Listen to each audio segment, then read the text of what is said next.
definitely work on it tomorrow, but sure, All right, we are back in open session. Madam Chair, Yes, Ms. Bradford. I move that we add to the agenda one new item under old business, a personnel item. Second it. Any discussion? I would Bernhardt? just, thank you, Madam Chair, I'd like to add it after the consensus item versus old business. Okay, well, it said old, so you want to put it after old business? No, she wants to Before put it information.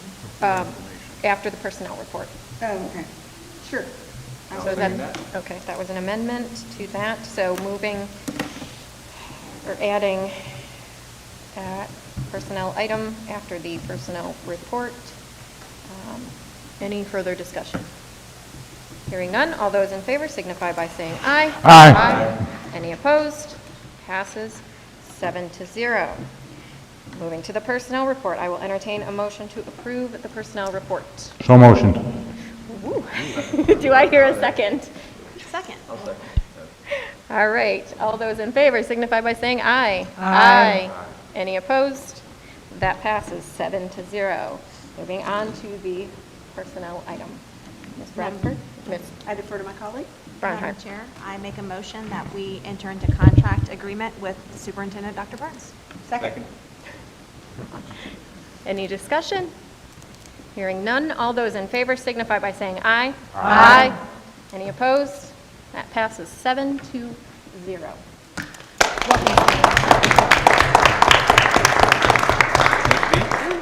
Speak, speak. No. You got you this half-eaten bar. You told me we're on the clock. I'm probably the shot clock. Thank you. All right, continuing on, I just asked our attorneys to brief us quickly on open meetings law, just so that we all are on the same page. So if you could. Already? Oh. I'm ready. Oh, he's ready to sign. Okay. Can we take a 5-minute recess? 2-minute recess? 2 minutes. 2-minute recess? Okay. Yes. Do I need to make a motion for that? Yes. You can do it. I can do it. We're taking a 2-minute recess.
Okay, we are back. Dr. Barnes will join us in a moment. But I have asked our attorneys, and is the attorney over there? He was going to do it. Okay, I guess we have to wait. I'm sorry. Be transparent. Is this open meetings? Just kind of a brief, just so we're all on the same page. No, he's coming.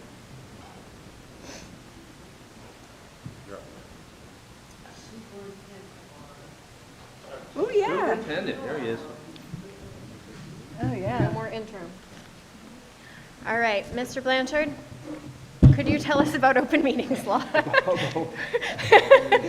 Open meetings law, just a brief summary about The simultaneous, all of what we as a board are doing as okay. far as open Actually, meetings law. Brian's probably better to talk to you about that. I think He was passing the buck to you. He needs the mic, or a mic. I'll speak. I wanted just to remind the board that as an elected board, there are certain requirements we need to follow. I think we do a fine job here in keeping what needs to be an open session topics versus closed session topics. I would remind the board, and it echoes an email I recently sent, that simultaneous texting or emails by more than 4 members, the majority, constitutes a board meeting.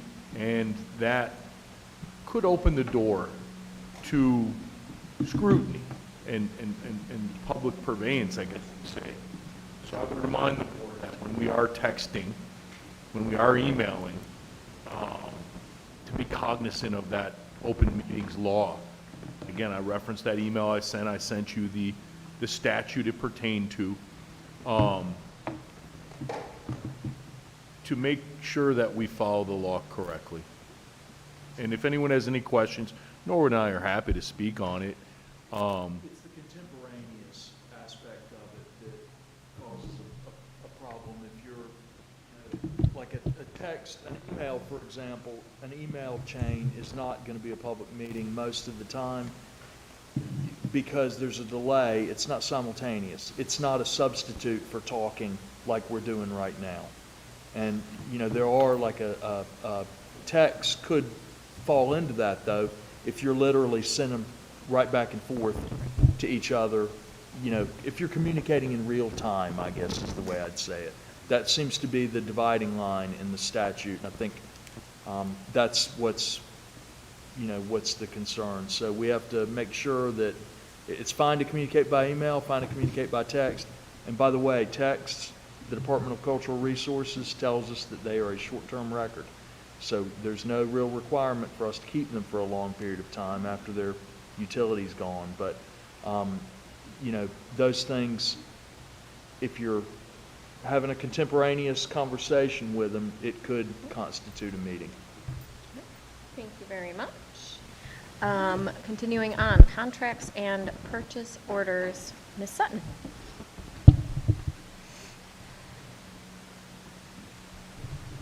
At our last board meeting, there was a conversation around the contracts that we brought forward, a report showing contracts between $100,000 and $300,000.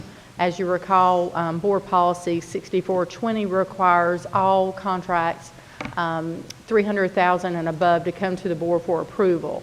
That same policy shows that a report should come to the board that provides information for contracts between $100,000 and $300,000 for informational purposes.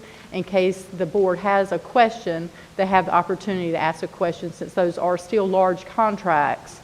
So I'm providing that information, kind of an update of what the 2 different reports are that you receive periodically from me.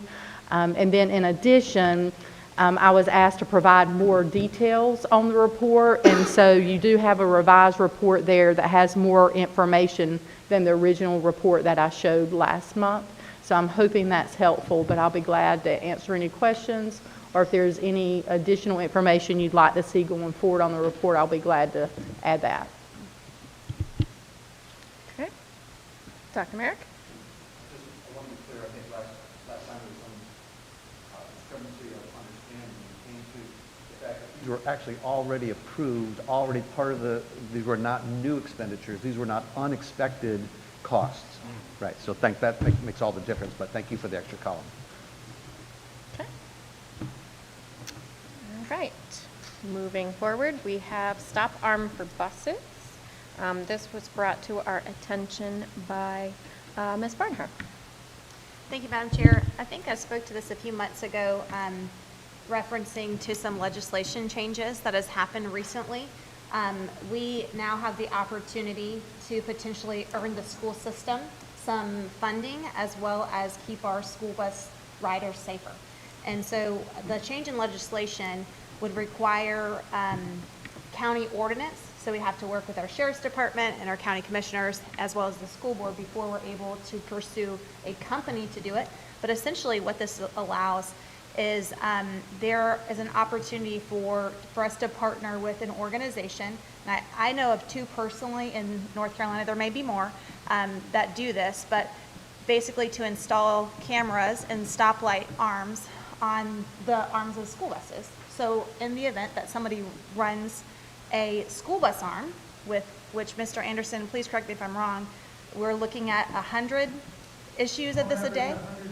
100 a day happens. So what the company would do would look at the camera that takes a picture of a car that potentially ran the stop arm of the school bus, and they would verify and say, we believe this to be an actual issue, an encounter, and send it to the sheriff's department. The sheriff could send a citation, and we would split the cost. So revenue would come back into the school system, as well as pay for the company to partner with it. And so the upfront costs, well, I mean, this is kind of speaking into going into semantics of with the agreements of companies, but they would provide the cameras and things for our buses, which would also help in the ongoing maintenance, as some of us heard in the capital issue. So I would just like for this to be an open discussion on the board if we want to direct the superintendent to continue to move in the agreements and getting that county ordinance with collaboration from our county commissioners and sheriffs so that we have the opportunity to potentially earn another funding revenue source for the school district. And that's that. Ms. Bradford and then Dr. Merrick. For the purpose of discussion, I would just go ahead and move that we do direct the superintendent to do this. Ms. Barnhart and I had I'll an second that. opportunity to be at the bus depot, the southern one, a couple weeks ago, and we got to talk to the guys in maintenance, and I'm just totally in favor of this. Besides, it's a little bit of revenue. It'll give us back something that we lose from the red light cameras going away, that income, and I just think it's an awesome opportunity to stop people blowing past our school buses. Dr. So Merrick? that was a motion. I'll Yep, second and that. she seconded. Two things about that. Number one, I totally am in favor of this, and even if we broke even, to keep our students safer should be number one on all of our lists. And so I'm delighted that there's a way to do that. And hey, if we get some money, fantastic. Absolutely. The second thing is if this is in the information section of our agenda, are we allowed to vote on it? I'm pretty sure that that's not the case, right? You're right. Thank you. Mr. Perry? Yes, being a moneymaker doesn't concern me. What concerns me is the only thing going to be citations. I mean, if they're doing this is dangerous for our students. So I want there to be more repercussions other than just paying a fine. I mean, maybe the first time they get a warning, but I mean, this shouldn't be a moneymaker for us. We should stop people from, the public should know that they're being photographed, and if they do this, they're going to get in some serious hot water. Ms. Justice and then Ms. Barnhart. Okay, the public's finding out right now. We've got a camera on us. This is a really important point that the public needs to know, because if you look at your insurance, guess what? One of the biggest makers of points for your insurance costs to increase is passing a school bus. So if that's known in this county, that's going to make a big difference. So yeah, this is a great idea, safety-wise, and if it gets out in public, you think the red light cameras are unpopular, just wait until this happens, it'll slow people down, stop people. That's what the point is, stopping them. So yeah, I think it's a great idea. Thank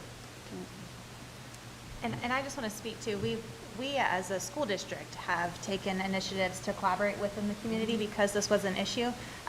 First coming onto the board, one of the questions that I had was how many accidents do school buses get into? And I'm pleased to say that over the last couple of years, we've seen less and less accidents. And part of that is helping to make sure the community is informed about what the expectation is being around school buses. And so we have our partners at the county as well as DOT.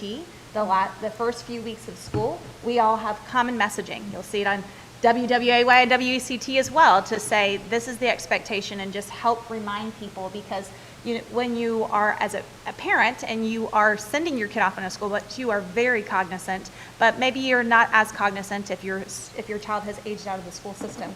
And so really just making it imperative not only to keep our kids safe, but just to remind people about the expectation and rules. I think there could potentially be some variability as far as what it looks like if it's multiple citations. That's outside my scope to speak on today. But it's definitely something I'm interested in looking into because the reality is we do not want our children to be a victim of a crime if they get run over, God forbid, or hit by a car. And so this is an opportunity for us to take some action. And so I agree with my colleague to the right as saying this is information, but if it's the consensus of the board to say, is this the direction we want to be able to move forward? Because this has to be a collaborative process. This is not a standalone decision by the school district, so. Mr. Wilbur hasn't had a chance, and then Ms. Pratt. I was just going to say, why don't we go ahead and I'll make a motion and we move this to new business so that we can vote on it. So amending the agenda, and I'll second. That'll second. take a, Yeah, okay. definitely people. Okay, any further discussion? This is to move this to new business, you said?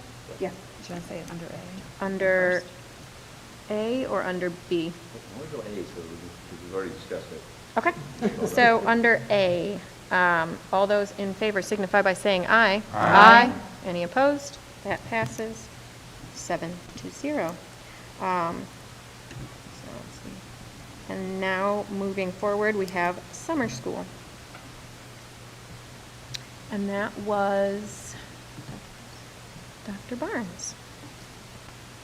I just wanted to ask Dr. Hamilton to give us a little bit of an update on our current plans for summer school. I know that that's a question you guys have been asking about already. So Robin, you can just give them the brief update we talked about.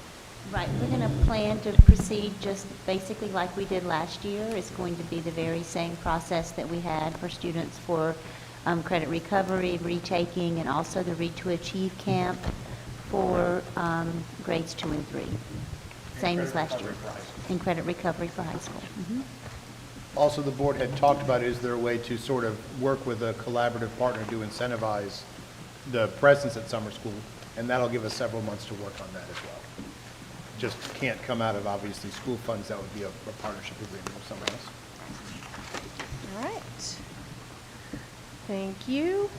Moving forward to call to audience. So this was brought forward by a board member. We took the vote and put that, didn't we, just now? Oh, was it? Oh, I'm sorry. Did I say after? A? Oh, okay. Stop arm. I We're on the make- stop arm. I make a motion to direct the superintendent to move forward with a county ordinance so that we can pursue the stop arm violation on school buses. All right. Any further discussion? Hearing none. All those in favor signify by saying aye. Aye. Any opposed? Passes 7-0. Now, moving on to the call to audience. This was brought forward by a board member because of a request from a community member regarding the February 2024 call to audience. I would like to give that board member an opportunity to say what he would like to say. So, Dr. Merrick. As a board, we already have a trust deficit with the public. We have, as our lawyer pointed out in a previous meeting, the public does not have a First Amendment right to speak to our board, per se, except that the state law does mandate that we have a call to audience. And once we have a call to audience, then the First Amendment right does kick in. I know that we have policies around what can be said and what needs to be done first, but I think if you look through the state and federal policies, you'll see that our call to audience members have a right to speak their mind. We know they speak about everything. Some things seem to be very pertinent, other things seem to be as far removed as possible. But one thing that we cannot do is to try to shut down our audience members. And I take it that the full board failed. I don't want to put it on any one person, but when we interrupt someone during their call to audience, that's a huge breach of what we owe our public. And I would like to offer, even if I do not agree with what was spoken, I believe as a board, we owe an apology to Mr. or Reverend Dante Murphy for being interrupted. I think that would be the honorable thing for our board to do, and also for us to remember that we cannot interrupt our community members when they come to speak to us. Okay. With that, I would just like to comment that as it pertains to that particular event, there was a question from one board member that was asked in the very beginning of Reverend Murphy's 2 minutes. That question was discussed, and then he was given his full 2 minutes. No time was taken from him. He was given his full 2 minutes, so I don't believe his rights were violated in that, because he had his full 2 minutes that was restored to him. Ms. Justice. I don't always agree with people that come up and speak, call the audience, but as you said, once we allow it, it is a First Amendment right. It was good how we went back and gave him his full 2 minutes, but the point is that it happened, and it was an embarrassment for us more than anything. And if those of you that know the history of Reverend Murphy know that this has happened to him before during a very turbulent time in our history. So of all people, to have that happen to again was very telling to the community. Dr. Merrick's right. We have got to do better. We have got to make ourselves respected. It's going to take work because it's been a long process. But I think by apologizing to him as a board, that would go a long way to showing that we're resetting the standards and following through with them. Of all people, seriously. That was very sad and shocking that everybody got to witness a repeat, not the same reason, but a repeat of a past wrong that is still going to be falling back on us for many reasons in the future. We need to do better. Okay. We have reached our time for that. I would just like to comment. Ms. Bradford? I followed Robert's Rules of Order. I made a procedural question of you, the chair. I did not speak or interrupt. I asked a procedural question to see if policy had been followed, to see if Robert's rules had been followed. I would have liked to have heard the attorney, give an opinion at the time, but it didn't happen. And yeah, that's all I'm going to say. All right, we're going to continue on.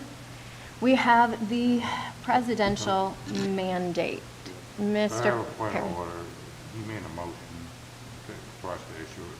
I didn't hear a motion. Actually, I think you. Well, I didn't hear a my motion. hand was up while Oh, my apologies. That's I did okay. not. I did not see. I move that as a board, we give a formal apology to Reverend Murphy for any interrupting. Even though he got his 2 minutes, it was shameful to him, it was embarrassing for us, and it's our way of saying we want to do better. Okay, is there a second? Second. Okay. We're kind of at time for this, so Ms. Bowie, will you please call the roll? Ms. Mason? No? Ms. Barnhart? No. Ms. Bradford? No. Ms. Justice? Yes. Dr. Merrick? Yep. Mr. Perry? No. And Mr. Wilborn? No. Okay. That motion fails. Now continuing on to the presidential mandate. So this has been on our calendars. This has been on, not on our calendars, this has been on our radar for certain. And I know that this is definitely a hot topic. I would like to turn it over to the superintendent Point of order, Madam Chair. Where is this on our agenda? Sorry. This is presidential mandate. This is new business. Ah, Yep. thank you very much. Yep.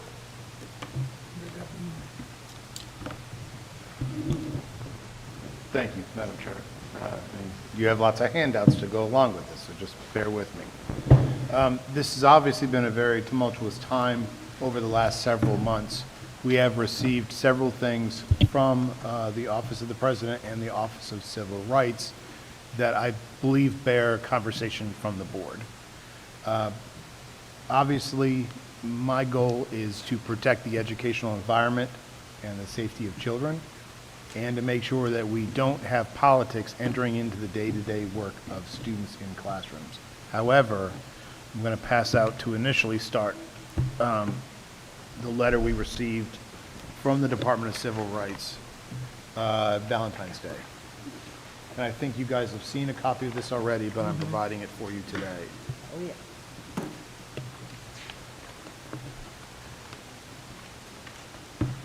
On the other side of that, we've also received guidance from the Association of School Administrators, from the North Carolina School Board Association, from Superintendent of the North Carolina, Mo Green, all of which give somewhat similar guidance in how schools should respond to this executive order or the order from the Office of Civil Rights. There are also concerns regarding funding issues and things that are literally changing daily. My request was to bring this to the board because I think this bears a response from the board, because it's going to impact how I direct our work over the next several months.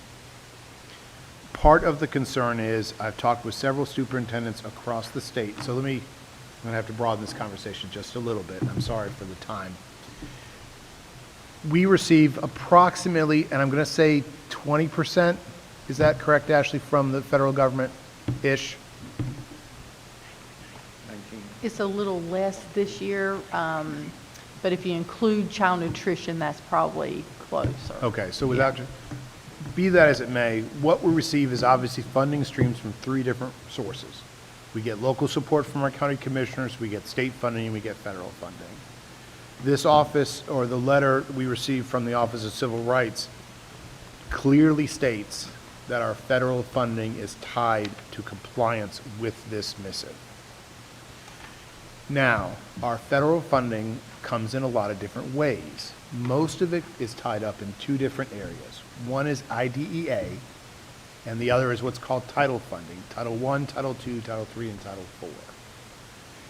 Those big bucket items are mandated through Congress, and it does take what's called an act of Congress to change them. However, there are other federal funding streams that have been affected. I've talked to several superintendents within the state of North Carolina who have had federal funding removed this month. So I want to talk to you about, as a superintendent, what is the, not interim anymore, what is the pragmatic situation that we're in right now? And that is my concern about the employment of approximately 350 school employees that are paid federally. Now, that does include child nutrition, which comes actually through a federal grant through the, oh, come on, Ashley, what's it called? We receive USDA USDA, funding, thank you. and that turns all of that child nutrition money into federal Into money federal once we receive that. I am not wanting to minimize the concern, but I'm also not wanting to ignore a potential impact to students, families, and staff. There are 2 specific areas that I think bear immediate sort of concern in regards to this Office of Civil Rights letter, and that involves our strategic plan and some of our work with what I've brought to you to pass out after, which is embedded in here, which is the curriculum item, which is the My Life versus Stepping Stones curriculum. So I wanted to bring this to the board because if we're going to be moving forward as the Great 8, as we say, you know, unified together, I can't make this decision without your input. because the strategic plan is basically your roadmap for how we do our work. So that sort of opens it up. I think the devil's obviously in the details. It's not uncommon we've been on the strategic plan for 3 years. It's not uncommon to come back and review your strategic plan and look for ways to consolidate, update. What we've talked about is when we did our budget listening session over the last several months, almost every single request that folks have had about funding has come in either 1, 2, or 3. And that is academics, safety, and the way our employees are interacted with. 4, 5, and 6 are sort of about what we do as a group, right? Our culture, our community, things like that. So the board has a couple of choices to make. I'll stop talking and give you guys a chance. But I think the couple ways that you could do is you could allow myself to work with the cabinet and bring you back some revisions and ideas about the strategic plan, or we can all sit down together in a work session and do that work together. Either way, but I do think first you need to decide if we're going to respond to this letter, yes or no. How do we do that, and what's the proper response pattern for me to bring the staff to? That probably should be enough to get you started.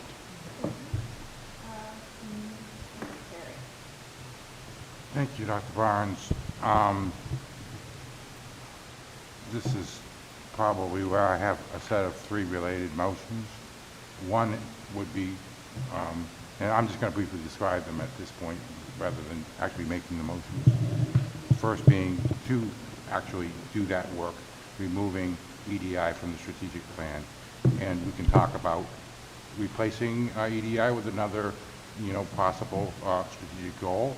I don't think a lot of us have, at least I haven't been on, I don't exactly know how you revise the strategic plan, but however we do it, I think we need to vote on it today that we will remove EDI from that strategic plan. The second motion is for us to go through our policies, all of our policies, and that would include Mr. Wildebohr, Ms. Justice, and I going through all of them, identifying anything that has, because besides the EDI executive order, there's also another executive order regarding gender and gender identity that could come to haunt us. So, and we could lose funding over. So getting those out of our policies and taking a vote today for us to charge the policy committee to begin the process of doing that. And then the third is to instruct Dr. Barnes to go ahead and find out all the other policies, procedures, curriculum, all the other things that in our school system that have either the DEI or the gender identity baked into them. And I'm guessing this could take a while, but I think it's important because we've been issued a February 28th deadline on some of this stuff, that we need to at least take a vote today to say, hey, we have decided we're going in this direction. Of course, we have lots of work to do before we completely eradicate it, but we took a vote today before February 28th, and so we're on board, federal government, because as much as I will tell you, everybody here, that I would like us as a school district to wean ourselves off of federal funding. I've said this a zillion times. The strings attached, I wish we didn't have it. But we can't afford to just immediately cut ourselves off of it. I mean, this has to be something that we would do over several years. I mean, I don't want to lose 350 teachers. I don't think the community, I don't think Dr. Merrick or Ms. Justice wants to lose 350 teachers. I don't think we can risk it. We don't want to go through this debacle again like we did last year when we were out $20 million and we had a deficit. So we need to take the action here today. So that's where I stand on this stuff. I think if you'd like me to make the official motions one by one, to vote on them, I guess we can, but I'm not sure exactly what the best procedure is. So when it comes down to losing our federal funding, you're absolutely right, Mr. Perry. None of us want to do that. I think what we need is good legal advice, because a lot of what is in quote-unquote DEI policy is embedded in our state laws, embedded in our Title VI. That exists, and an executive order cannot take that away. So we need good legal advice about what things would those executive orders actually pertain to and which ones they wouldn't. You know, we saw when President Biden tried to change Title IX, and then court cases came up, and it was partially struck down, and then, you know, eventually fully struck down. The same thing is going to happen with a lot of these executive orders. Some of them are clearly unconstitutional, but we can't risk it in the meantime. I do agree that we should take a look at our strategic plan. I like, Dr. Barnes, thank you for your recommendations. I like the idea of, especially for time constraints, you've got some great ideas, we've talked about them, bring them to the board so we can look at them. As far as running scared, I think we need to be a little careful. I would support a motion that says before February 28th, we are going to do everything possible to make sure we follow the law. I would second that and vote for that, but that doesn't not mean we're going to strike down things that are in our curriculum, things that are part of our core values because of an executive order that might be dropped down from federal court tomorrow. Ms. Justice? Well, actually, very good, thank you. That's what I was going to say. I think we need some legal advice here. I have read this 5 or 6 times. It's so vague and nebulous. And the funding does come from Congress, and they're the only ones that can take it back. And on top of that, those large districts that are actually losing funds right now, those aren't tied to what Congress decides. These are separate pot of funding, correct? Correct. So, They're federally funded grants that are separate from the Yeah. IDA entitled. So right now, I mean, assuming, listening to the legal information they're going to give us, a lot of this is political posturing, for lack of a better word. And I think everybody in here knows this. Let's be honest. Our number one commitment is to educating our kids. Diversity, equity, and inclusion can be mixed up. Those words can cover half a dozen different, I guess you could say, groups of people. And then the words themselves can be interpreted in different ways. The word, or the term DEI, has been turned into a political code word for politics. Please, guys, let's focus on the kids. Let's do what we need to do. If we have to change some wording in the strategic plan, it's supposed to be looked at anyway. There's some other things that's going to be coming up today, and we need to always put what kids need first and what the families need first. And I can honestly say, here in this district, the families they're very pleased with what we're doing. We need to keep doing it, and we don't need any huge major changes right now because of political posturing. But I would like to hear from the lawyers as far as what they have discovered about what kind of, I guess you could say, actual ability that this document has to possibly change what we're doing right now. Go ahead. I'm happy to speak on that, Chair Mason. Mr. Blanchard and I represent the Board of Education. And when we look at the issue of DEI, we try to look at it from the perspective of what is best for the district. With that said, there's a lot of different legal entities chiming in right now. You have the School Board Association sent some guidance today on changing policy. I've been to a couple virtual conferences about the same topics. You had Mo Green, the Department of Instruction Superintendent, chime in as well. Mr. Blanchard and I want to serve the board, and in doing that, I think we should adopt a strategy to ensure we do not lose a red cent from the federal government at this point. How we go about that, there is no legal treatise I can pick up and tell you that roadmap. You're going to have to figure it out as a board with advice from all these different entities, from Mr. Blanchard and I. To try to eliminate politics from this DEI topic is impossible. That the board is going to have to deal with internally in open session. I can't help you with that either. We can only suggest these are pathways to not losing funding. Dr. Barnes hit the nail on the head. You're talking to a lot of districts out there. There are districts that will be used by our federal government as examples, and they will lose funding. I'm not sure we want to be that board, but that is, again, something for the 7 of you to discuss in open session.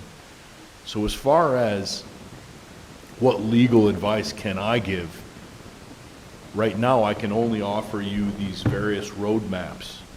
Which way you pick to drive the bus is going to be up to the 7 on the board. I hope that answers your question, Ms. Justice.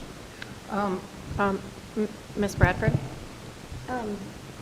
I would agree, thank you for that, Mr. Kromke. And I appreciate the superintendent's remarks, and I appreciate my colleague, Mr. Perry's remarks. The North Carolina School Board Association gave us, 6 pages today. And it says right here, we encourage individual school systems need to modify to comply. And it references the Dear Colleague letter. But if a non-conservative group like the North Carolina School Board Association is going to give us these recommendations for 6 pages of policy changes that we need to make, I am echoing what I've heard. We do not need to do anything that would endanger, I think the number you said the other day, Dr. Barnes, was 368 employees receiving federal funding. We cannot risk that. In those school districts that have lost funding, clawing that back is going to be very challenging. I do not want to be in a position to lose funding and then have to go after trying to claw it back and find something else to support those positions while we do it. I am just absolutely not in favor of that. So I would be more than willing to hear Mr. Perry make his motions, and I'm going to vote favorably on them to get us started, and starting with the strategic plan. Ms. Barnhart? Thank you, Madam Chair. I appreciate all my colleagues speaking on this. I think a very swift motion that encompasses what my colleague to the right has said is just to make steps to be in compliance with the Dear Colleague letter, make it that being in reference to policy, strategic plan, and operating procedures. I think this is common sense. Coming from the president, inherently it's political because he was elected into political office. Much as I had spoken to my colleague before about Title IX changes, the weaponization of Title IX, which has gone through the courts and was deemed under the gender identity, was not agreed upon. It was actually one of the things when I came on as policy chair that to go through the process, it kept being held up. The implementation piece kept being held up because it was so controversial. So I can understand both ways, but I want to point out here, our board has taken steps to focus on opportunity for our students. And we're going to continue to do that. When we're talking about teaching strategies and scaffolding and early intervention, those are the things we are going to continue to do so that we can provide a sound basic education. When the discussion from, and I know we have some new colleagues now, but talking about EDI, the issue was always with how do we measure outcome? Are we in it to measure certain outcome demographics, or are we focusing on the input and the intentionality of what we're doing in the district? And so and I'll say it as a motion, I direct the superintendent to be in compliance and taking steps in both the strategic plan, policy, and any procedural updates so that we're in compliance with this letter. I'm happy to do that, but that doesn't take away from providing opportunities. It's understanding that we are bound by laws, and whether we like them or not, agree with them or not, and I've had many discussions with people on the things that they like or don't like from different administrations that come through. However, our job is to educate kids, and that's what we're going to continue to do. And as a board, we're going to continue to provide opportunities. Before this meeting, we had a capital meeting talking about the facility needs and the maintenance needs that we're going to continue to come together to advocate for. And so I do not want to lose funding. Whether or not we fully agree of the implementation changes that need to be done, that's going to be hammered out together. And that's, I think, something that we need to be moving forward with. Is that a motion or no? I make a motion to direct the superintendent to start being in compliance of the legal guidelines from the Dear Colleague letter. Do I hear a second? Second. Okay. Mr. Wildebohr, you have something you wanted to say. Well, I'm going to be very candid with some of my colleagues. This is a very interesting time we are in. We've seen it before. We'll probably see it again. I've had one of my colleagues go on national TV and be interviewed and say how important it is to keep funding. But then we come back and we say, oh, but this is 350 people. I mean, bottom line, 368 people. At the end of the day, I agree, we need to keep the funding. I mean, I'm not running, and I'm disappointed in my colleague that said we're running scared. We're not running scared. We're taking care of people. Bottom line, that's insulting to me. I don't know about anybody else. That's insulting to me that we're running scared because we've heard of counties that have actually lost funding. People have lost their jobs.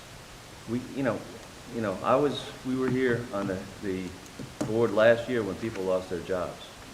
So to say, well, you're running scared, I'm not willing to risk somebody's job to say, well, I'm going to show them. I mean, it's about people. It's about the teachers that are in the classrooms day in and day out doing what they need to do for the students. So we're talking about a huge chunk of folks. I think that the wise thing to do is to comply with what is put in front of us. And I haven't had a chance to speak, so I'm going to do so. And I'm just basically going to echo what my colleague has said. We can't lose more people. We've lost enough. We've been working so hard over this past several months to really repair and to fix the climate of our district. To lose that many people would absolutely damage it. And I'm unwilling to allow that to happen for myself. I can't with good conscience support anything like that. Dr. Merrick. Thank you, Madam Chair. There's a lot of false flags in the arguments that have been set forth in the last several. Dr. Barnes, the 368 faculty positions, there are certain things that we might lose funding on, but this all or none concept that we would suddenly lose all of this all at once. We don't lose all of that funding all at once because of a single instance in our strategic plan, for instance, right? We might get docked for this or that, but we don't lose everything all at once. We have IDEA, we have Title I, we have a lot of things that are guaranteed by Congress, and we don't lose that because of something else. So a couple of things and again, like I said earlier, this is evolving sort of every day. When I go home, I check to see what's new. The money that was given for the title funding in IDEA had already done its pass through and gone to the states. So the question of whether or not the funding for this school year can be affected, right now the best answer I can get is no, because it's already sort of committed. I think the question is what happens July 1. We've just seen something come up with the state of Maine in the last week. So as this is evolving, do I think that the money is going to get affected tomorrow? No. But July 1 is a different question. If you're asking me, can Congress make a different decision between now and July? Yes. But my understanding of the law, and you guys may jump in, is that title funding and IDEA were mandated by Congress. I'm going to let the attorney speak to that. Very briefly, and Dr. Merrick, Ms. Justice raised a good point, and as you pointed out, Dr. Barnes, losing funding is the end of a train, not the beginning. It doesn't happen right up front. You have to go through a long administrative process. But yeah, I think we actually have some good news in the guidance that we got from the School Board Association that Ms. Bradford pointed out. There's a common theme from what the School Board Association is saying and what Secretary Green says and what we're hearing in other places, and that's that the administration has taken the position in the Dear Colleague letter that Title VI, to comply with it, your policies have to be race agnostic. That's it. Title VI is the one that covers national origin, race. We all know Title IX covers sex, so they're kind of a different set of things. But their position, you know, we're making a lot of noise about the unremarkable idea that policies that classify groups based on race or national origin have the effect of denying equal access. It's not controversial for any of us. Now, the language that people use sometimes is controversial about it, but we really are trying to pull in the same direction on this. How we get there, there may be some squawking about that, about exactly what needs to be done, but we're going to be all right on this stuff. We will get to the right spot.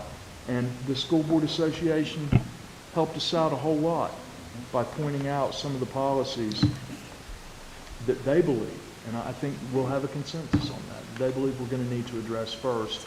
I don't think we need to race out and do anything other than, as Mr. Perry said, start the looking. And we do need to do that.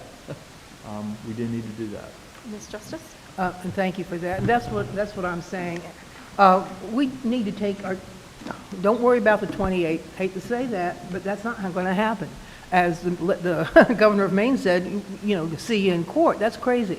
That's just the way the law is set up. We have a constitution for a reason and separation of powers, and we have support in other areas. So, and I think you're saying, to me, fear-driven behavior is not a smart way to do things. We need to be very thoughtful about this and take our time. We do have our time. We need to talk about it in policy. We need to let the superintendent do his job. We need to listen to our legal advice. And honestly, I did not get that document from the School Board Association. I'm excited about looking through it, but these are the professionals we need to be listening to right now. There's no reason we're going to meet next week. There is no reason that we can't wait until next week to make some of these decisions. Thank you. Some of these decisions instead of doing it today. And this is what I was saying earlier in the meeting today. Please, let's not rush to judgment, make the wrong decision, have the community upset at us again when there's no reason to. There is absolutely no reason we can't wait a week. And if we move forward now, here we go again, it's going to be political. Let's be educational. Let's take at least a week's time and do the right thing by our schools. Ms. Bradford? I would offer an amendment to my colleague's motion to do what she has directed, but I would like to move to amend to go ahead and deal with the strategic plan now. Because I think if I'm looking at school districts, those who have the strategic plan, which is it's kind of like your roadmap of what you're going to do, if we've made that effort to go ahead and say, well, obviously, based on this information, we can't keep it the way we have it now. Go ahead and deal with that now, and then leave the direction for all the other stuff to come through the superintendent's office. I think that would be more common sense. I'm not acting in any fear at all, other than I fear for the employees, their paychecks, 368 of them. And there will be examples of school boards made, and we just don't want to be that school board. So there was an amendment to the motion to add, correct me if I'm wrong, to add the strategic plan as the first priority of the superintendent. Is that correct? Is that a correct summary of your amendment? As a priority for change, or? Actually, no, my motion, my amendment would be to deal with the strategic plan now. If we've got 6 pillars now, take it down to 5, and then move on. Okay, so your motion, your amendment is to deal with the strategic plan now? Yes. Not today, or is there a time frame? Well, if the Dear Colleague letter says you have until this date on Friday, today is Tuesday. So I would just soon deal with that now, and we don't have to figure out what to replace it with, but just pull it down, and then we've showed good intent, and we should be fine to go through the procedure of doing it. But I think we should pull it down now. Point of order, madam. Well, there was an amendment. Do I hear a second? I don't know if I'm following. One second. Thank you. What was your point of order, sir? Point of order, our policies state that we cannot vote on something that's going to affect policy or budgetary concerns without first having it in a publicly published agenda. So we would be out we would be working against our policies, sorry, if we voted on something like this right now, because it absolutely affects policy, and it is not published, and the public would have no way of knowing and speaking to it. So there was a point of order. Having this posted on the agenda, it is publicly posted on the agenda. And as it pertains to the deadline, I take the deadline seriously, and so for us to delay any vote on it, I believe would be not wise. And so I am going to say that the point of order is not well taken. Mr. Perry.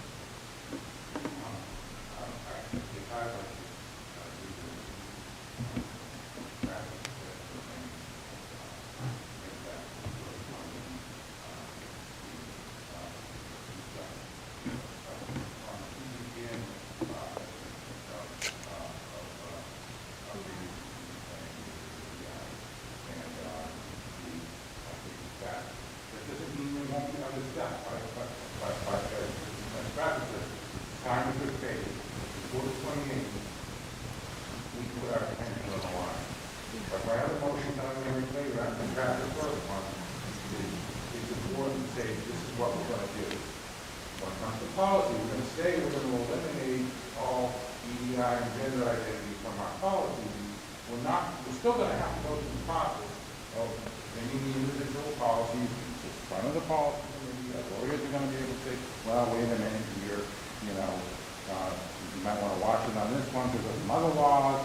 We're still going to have to go through that process, but it is important to take that vote today for the 28th, and all three of those votes. So I support this Barnhart. Okay. Ms. Barnhart? Thank you, Madam Chair.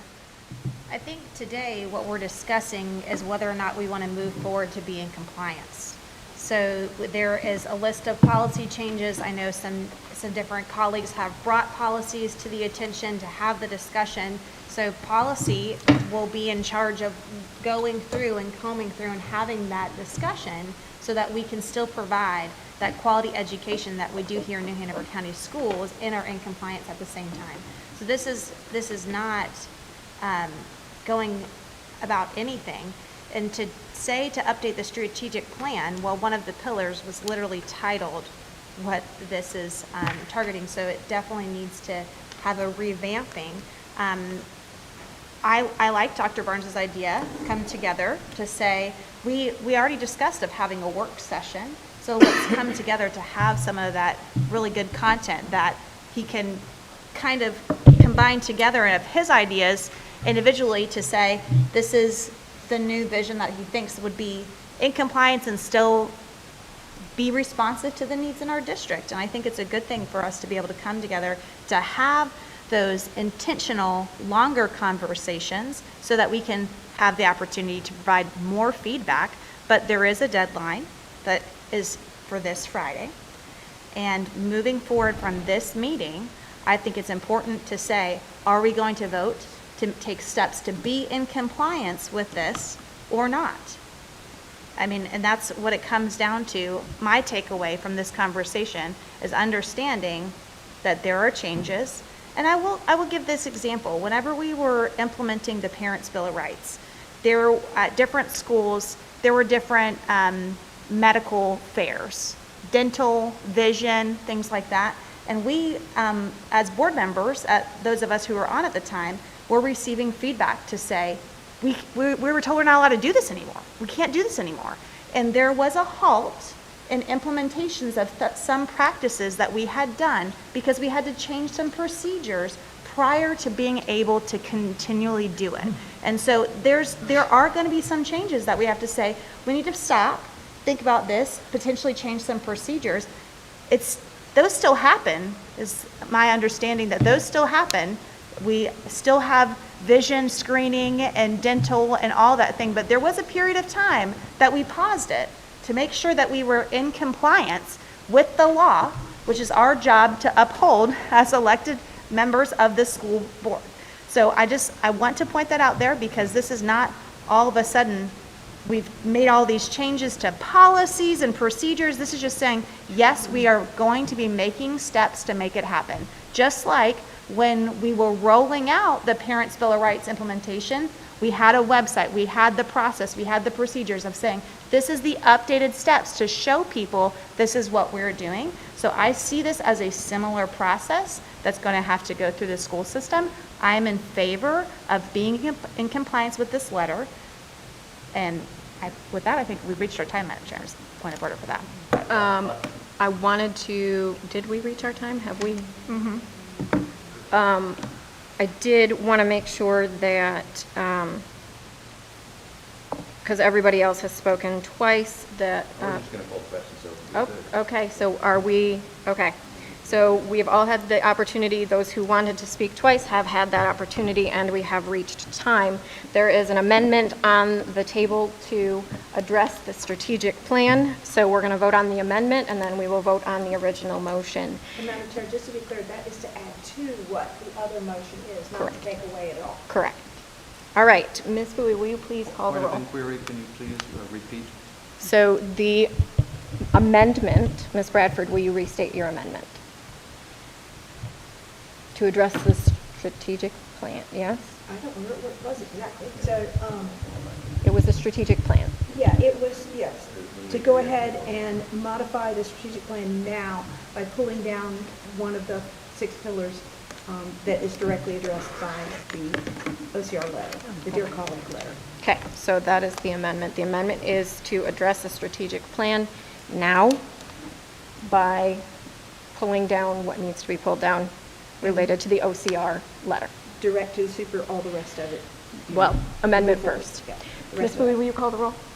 Ms. Mason? Yes. Ms. Barnhart? Yes.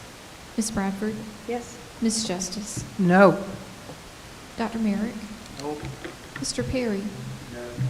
And Mr. Wildebohr? Yes. Okay, that passes 5-0. That's the amendment. 5-2, I'm sorry. It's getting late for me. Now we have the original motion, which is to direct the superintendent to comply with the OCR letter. As it, Policies and procedures. Yes, yeah, here you go. Go ahead.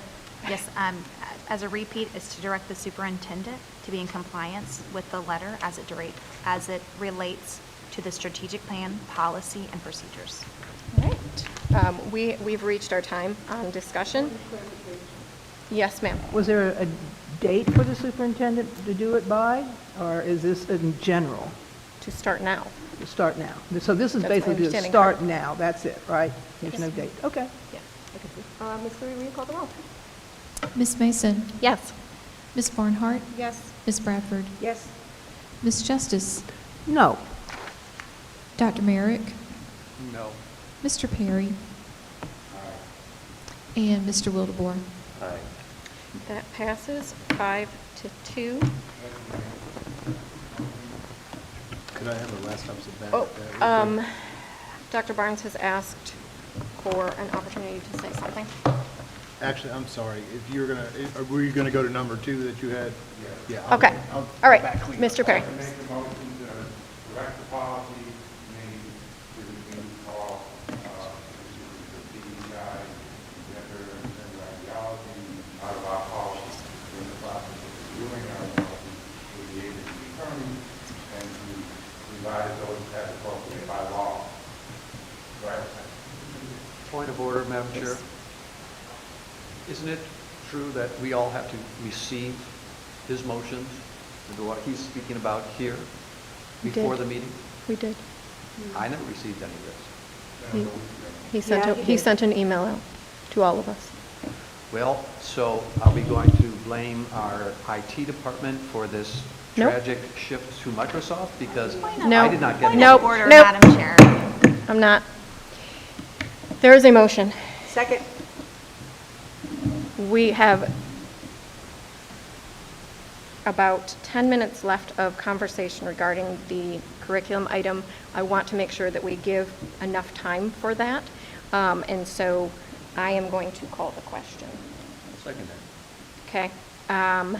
Takes a 5-2 vote to call. Takes a 5-2. Ms. Bowie, will you call the roll? Ms. Mason? Yes. Ms. Barnhart? Yes. Ms. Bradford? Yes. Ms. Justice? No. Dr. Merrick? I cannot vote for something I've never seen. Mr. Perry? And Mr. Wildebohr? Yes. Okay, that passes 5-2. And that was just calling the question. Now we are going to vote on the motion that Mr. Perry made, which is to immediately begin addressing any and all policies to ensure compliance with the OCR letter. Is that correct? Correct summary? Okay. Okay. So we have already called the question. But point of order overrides that, correct? Ms. Justice? Okay, gender had nothing to do with the letter that was sent to us concerning. He provided clarification. When I did was he- incorrect in my summary. That was me. He did. Okay, gender is not part of the instructions that was sent to us from the White Ma'am, House. Discussion is done. So we are going to vote on Mr. Perry's motion. Ms. Bowie, will you call the roll? Ms. Mason? Yes. Ms. Barnhart? Yes. Ms. Bradford? Yes. Ms. Justice? No. Dr. Merrick? Absolutely not. Mr. Perry? And Mr. Wildebohr? All right, that passes 5-2. Continuing on the curriculum item. Is that where you wanted to go, sir? Sure. Sure. Wanted to pass out a little bit, and this, since I'm giving this to you guys tonight, this may take a little time to process. But what I wanted to provide for you folks is a little bit of an information about the other, and I know that this may have been miscommunicated earlier. My intention of asking for the family life curriculum to be brought up for discussion here was at my directive, because I believe that there are some overlap to this, to some of the same directives we've been given by the president. So I'm not saying you necessarily have to vote on this tonight, but I wanted you to have the same information that I have. So I passed out for you just an overview of the law in the state, what the requirements are, a little bit of a difference between our two curriculums, which are My Life and Stepping Stones. And then I'm passing out to you now an update about the number of students that have taken part in the curriculum. So this is another thing that the board, I believe, needs to explore and give guidance on, is what is the appropriate response for our staff here. I'm certainly not advocating or recommending that we make violent issues or decisions about something, but I think this also bears a little reflection from the board as well.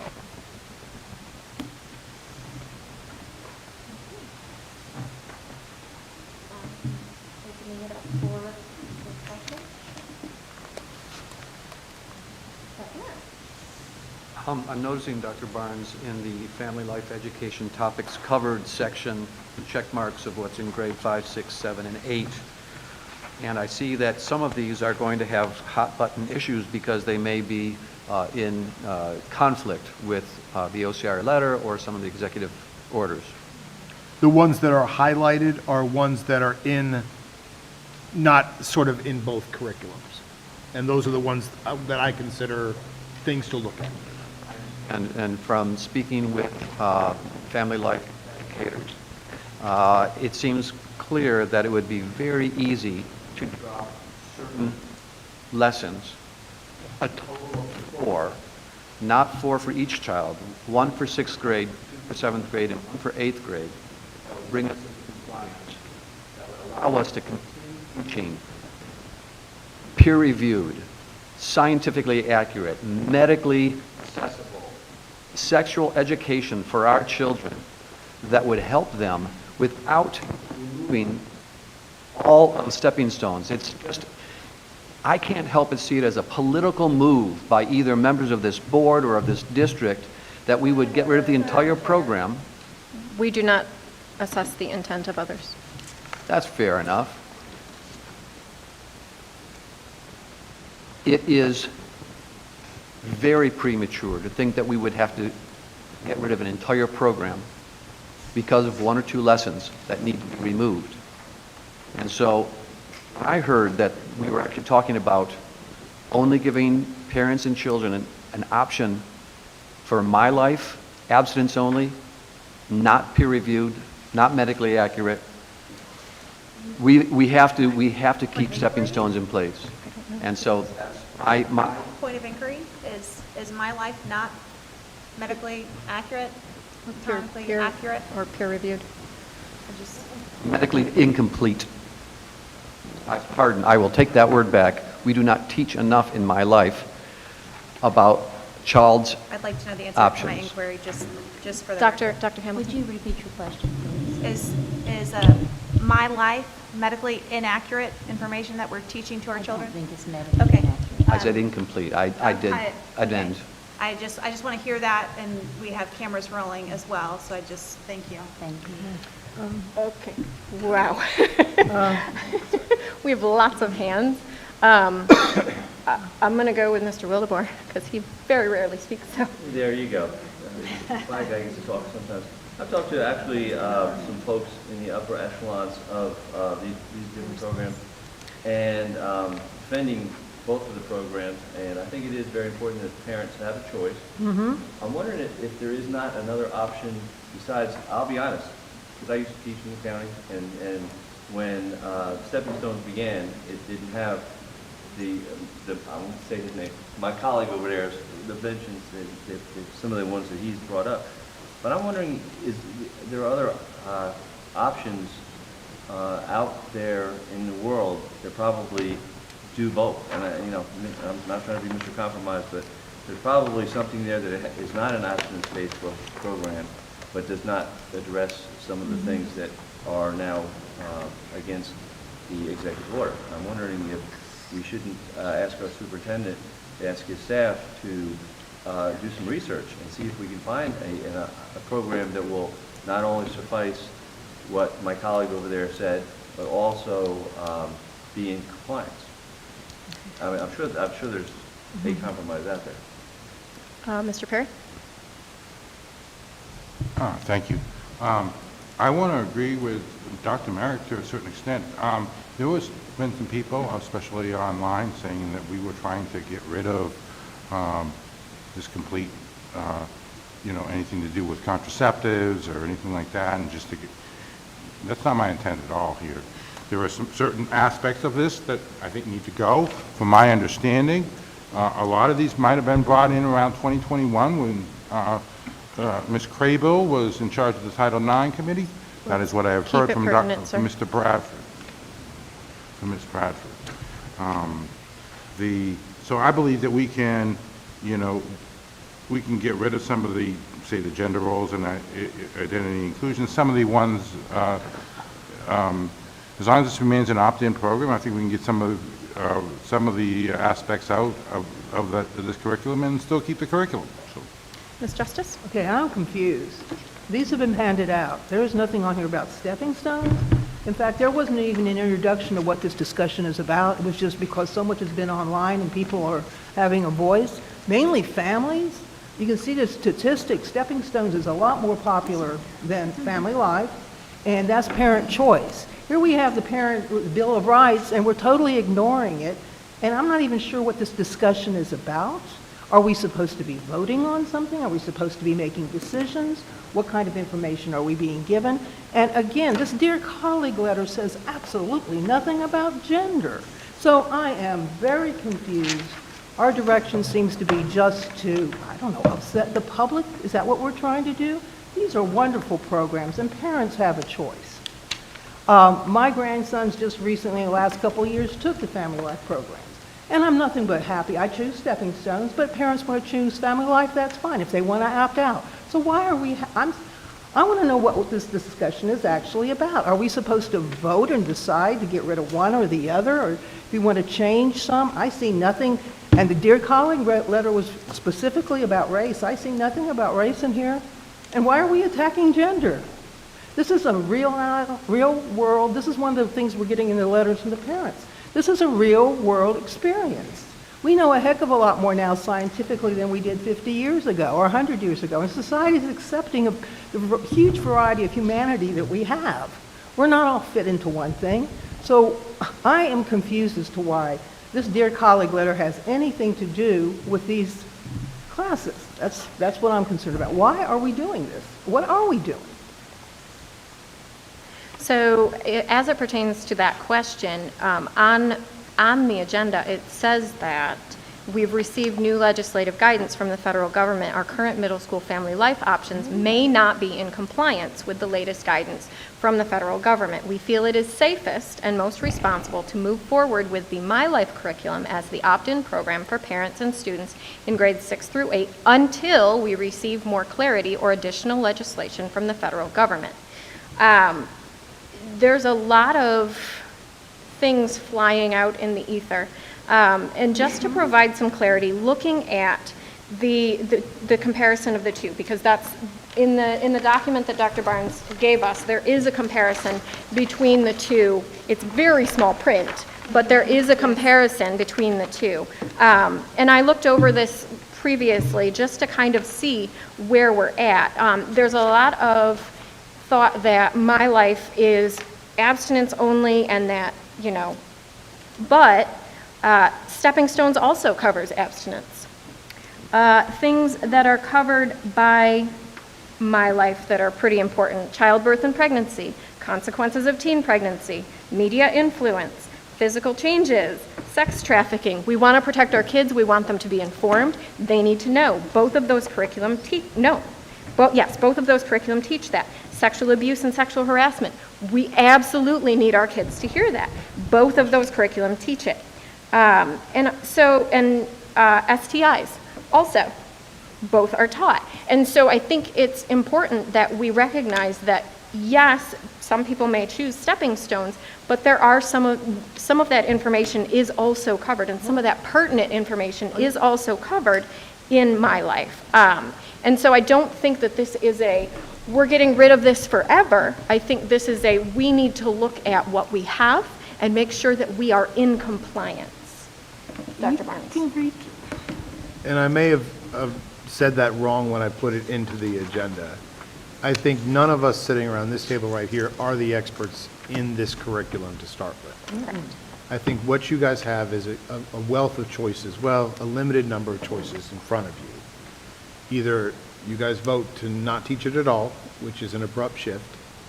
You vote to not do anything about it at all, which I think is ill-advised at this time with what, again, information changing every day. I would recommend that you let the attorneys sit down with a group of educators who are skilled in this curriculum and ensure that what we're teaching matches what we think the letter intends. And then we can make a recommendation to pivot at that point. Ms. Bradford? The superintendent just confused me because I'm looking at the agenda under curriculum item on my laptop, which is up there above there where it says recommendation. It says we've received new legislation. It's just what Chair Mason just read. Right. And it's making the recommendation that they feel it's the safest and most responsible to move forward with My Life curriculum as an opt-in program for parents and students in grades 6 through 8 until we receive more clarity, which basically parallels what you just said. And it says it necessitates we review policies 1310, 4002, and 3540 by the policy committee. So I would make a motion now to adopt this recommendation from the staff. Our climate survey talked at great length about how the fact that we often did not vote to uphold the recommendation of the staff And so I've been paying very close attention to that since the climate survey. And so that would be my motion to adopt the recommendation, which parallels what he said. It just says it in a different way, I think, sir. Am I right? Okay, we have a motion on the table. Is there a second? I'll second it. Okay.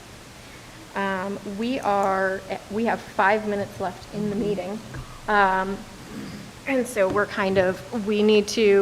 I will make a motion to extend for 5 extra minutes, putting us at 6:05. Do I have a second? All right, all those in favor signify by saying aye. Aye. Any opposed? Nay. That passes 5-2. Correct? That was 2, yeah, okay. All right, we have such limited time. I need your remarks to be kept super brief. Has everybody spoken? Ms. Barnhart has not spoken. Would you like the opportunity to speak? Thank you, Madam Chair. I think if I'm understanding the motion and directive, this is a temporary pause so that we give our staff time to dive in with the attorneys and ensure that the curriculum is in compliance. And if that is the intent of the motion, then I agree, because I think the feedback and guidance needs to be given.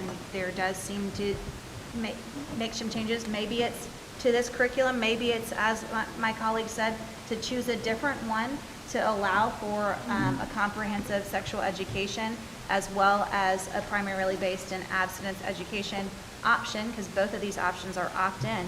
And so am I understanding that correctly? The intent behind the motion is to allow our time, to give our staff time to potentially make those changes? I'm saying follow the recommendation that's up there on that board or on your computer, which does say, until we receive more clarity, additional legislation from the federal government.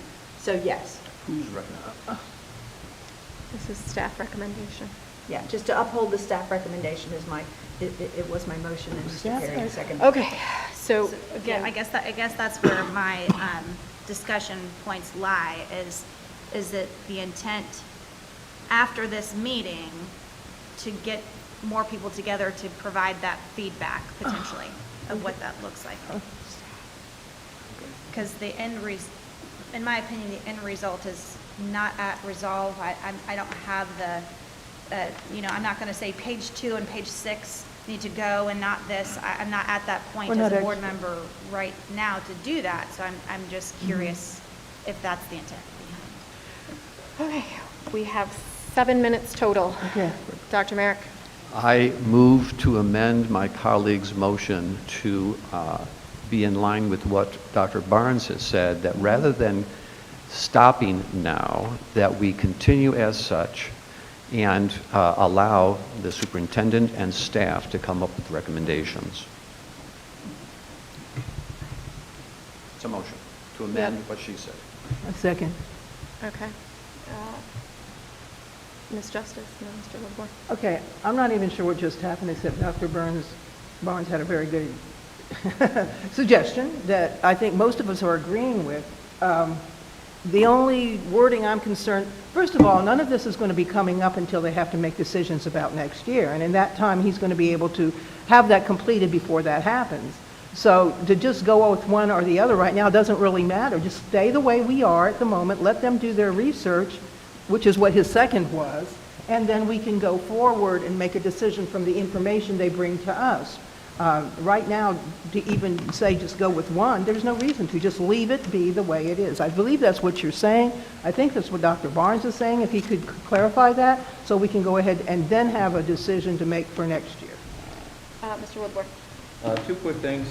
One is my colleague down there said, that she didn't think gender had anything to do with it. The NCSBA said very clearly the 2 areas to look into are diversity and equity and policies that reference gender identity. That's just a point of reference.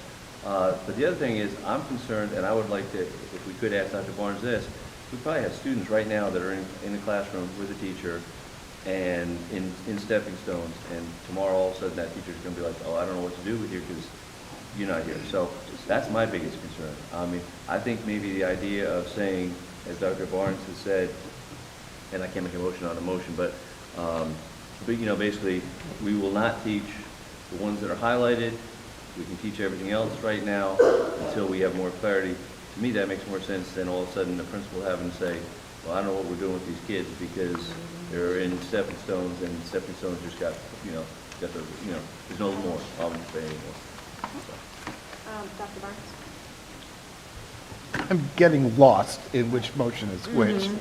I think within a week, I can definitely sit down with our attorneys and some folks from the PE curriculum who are skilled in this and specifically address the parts of the lessons that are concerns that we think may overlap. Thank you. And then it's sort of like we're running through the woods, folks. If you look right at your feet, you're going to run into a tree. If you look too far ahead, you're going to trip over your feet.